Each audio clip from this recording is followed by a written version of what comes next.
Quando eu era moleque, eu e meus amigos brincávamos que determinada menina até era razoável tirando os dois R's, o rosto e o resto. Não havia o politicamente correto ainda, felizmente, e essa era a nossa forma de brincar, de tirar sarro com a baranga entre nós. Lembrei dessa história ao ver a cobertura da nossa imprensa sobre as manifestações contrárias a Jair Bolsonaro. O troço já larga do alto da hipocrisia esquerdista.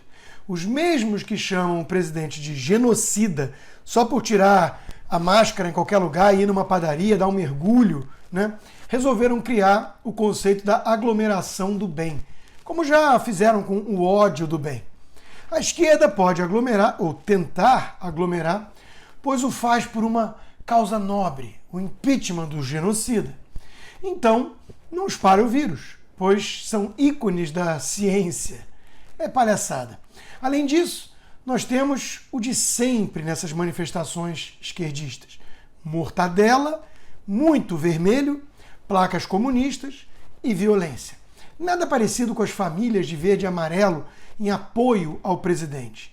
Mas as redações de jornais são hoje extensões dos diretórios petistas e tucanos e estão em campanha contra o governo. Daí a necessidade de muito malabarismo. E malabarismo a mídia fez. A Folha talvez seja o concurso aqui. E olha que a concorrência é acirrada.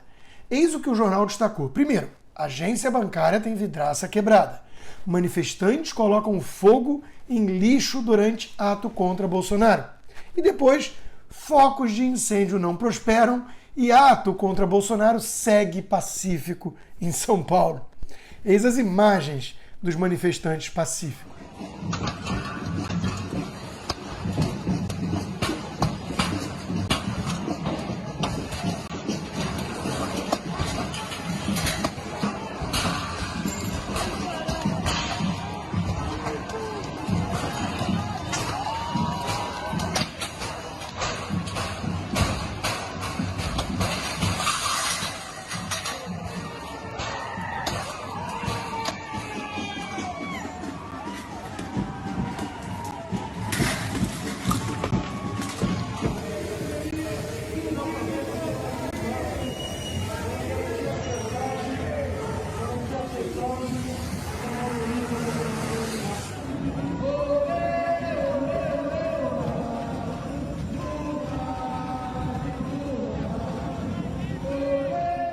Mas assim como a CNN americana passou vergonha ao falar em atos pacíficos da Antifa e dos Black Lives Matter, enquanto a imagem atrás negava a própria narrativa, com tudo em chamas, a CNN Brasil foi pelo mesmo caminho e criou os pacifistas que jogam fogos de artifício no jornalista, tudo de maneira muito ordeira e tranquila. A gente está até um pouquinho mais afastado, Roberta, mais uma vez, boa noite para quem nos assiste, porque fogos de artifício estavam sendo jogados em direção à nossa equipe, é obviamente uma parte bem pequena dessa manifestação que segue de maneira ordeira e pacífica. Isso quem diz, inclusive, é a própria Polícia Militar. Em termos de público, não foi um total fiasco, tampouco algo perto de sucesso. Esquerdistas resgataram imagens de atos contra Temer para tentar ludibriar o público nas redes sociais. Até o G1 do Globo, que odeia Bolsonaro, teve de reconhecer que só em alguns momentos ocorreram aglomerações. A intenção era aglomerar e aglomerar muito, mas os organizadores não conseguiram.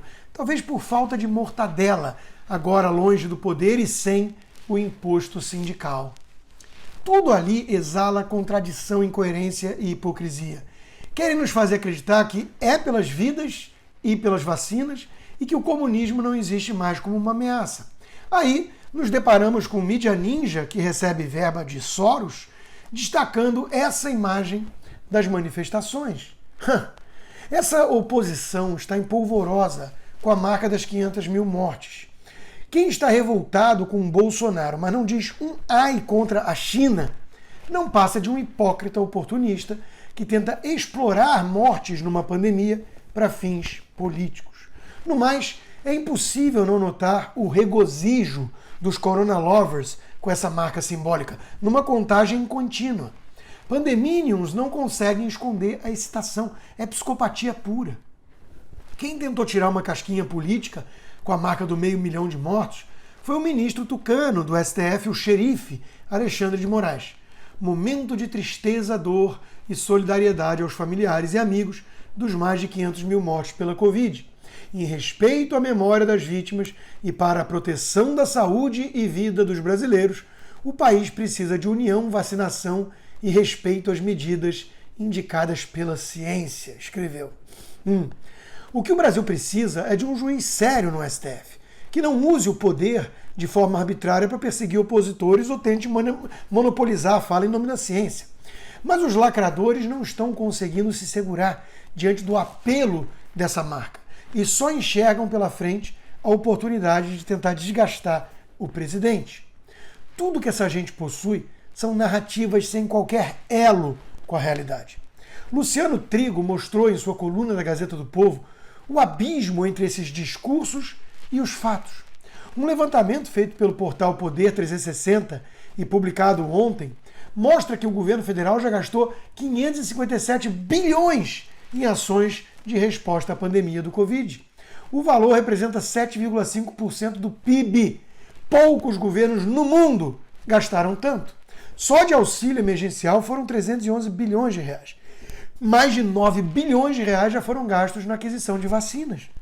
Entre os países da América Latina, o Brasil é um dos que mais vacinaram, tanto em números absolutos, primeiro lugar disparado, quanto em percentual da população, só ficando atrás do Chile e do Uruguai, que não escaparam de surtos recentes.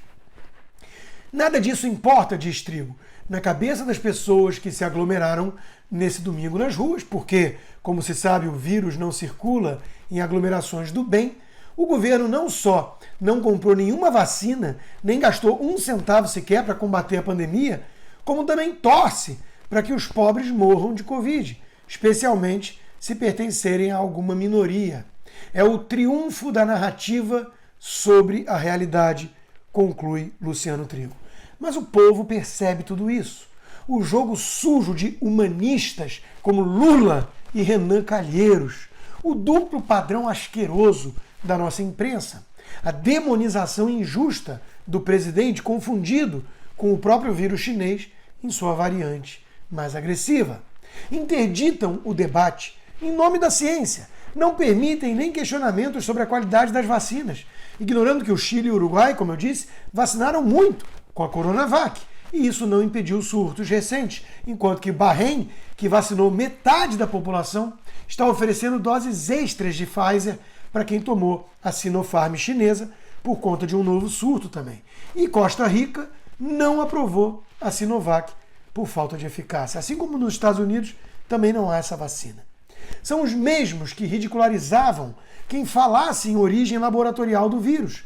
E agora tratam com seriedade essa opção. Lembram que essa tese era recebida com risinho de deboche nas redações antes? Éramos tratados como loucos, chapéu de alumínio, teóricos da conspiração, só por levantar a hipótese. Hoje, a mesma mídia, do nada, trata com normalidade a coisa. O tema ganhou destaque até no Fantástico da Globo esse domingo, com a polêmica sobre a origem da Covid esquentando após imagens de morcegos no que seria o laboratório de Wuhan. Criticar Bolsonaro é do jogo, é da democracia. O problema é que a postura da imprensa em geral, assim como da nossa oposição, beira o escárnio. E todos fora da bolha notam o truque. O tiro sai pela culatra.